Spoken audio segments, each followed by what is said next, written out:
పార్టీలో అయోమయాన్ని సృష్టించాలని ప్రయత్నాలు చేస్తున్నారని అంటున్నారు కందుకూరు వైసీపీ ఎమ్మెల్యే మహిదర్ రెడ్డి. టీడీపీలోకి తాను వెళ్తున్నానని తప్పుడు ప్రచారం చేస్తున్నారని మండిపడ్డారు. అధిష్టానంతో ఎలాంటి విభేదాలు లేవని, పార్టీ అధినేత నిర్ణయాన్ని ప్రతి ఒక్కరూ ఆమోదించాల్సిందేనన్నారు మహిదర్ రెడ్డి. నా ఆలోచన, నా భావన కేవలం కందుకూరు నియోజకవర్గంలో నాకు అవకాశం వచ్చినప్పుడు ఏ మేరకు అభివృద్ధి చేయగలుగుతామో అంతవరకే. నేను మిగతా వేటిల్లో పోయేవాడిని కాదు.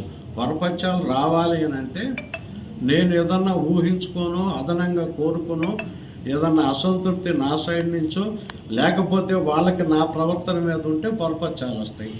అటువంటిదైతే నా దృష్టికి ఇప్పటి వరకు లేదు. దీన్ని క్రియేట్ చేసే వాళ్ళు ఉంటే ఎన్నైనా క్రియేట్ చేయొచ్చు. ఎవరు పిలుస్తారా, ఏం పిలుస్తారా అని కాదు ఇక్కడ ముఖ్యం.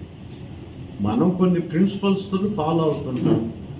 దాన్ని బట్టి రేపు వ్యవహార శైలి అనేది కాదు అనే ప్రశ్న ఉద్భవించినా నేనేమి దానికి పెద్దగా ఫీల్ అయ్యేవాడిని ఏం కాదు. వాళ్ళు ఒక నిర్ణయం తీసుకున్నారంటే పార్టీ అధిష్టానం ఆలోచించి ఒక నిర్ణయం తీసుకున్నారని భావిస్తాను. నేనేం నెగటివ్గా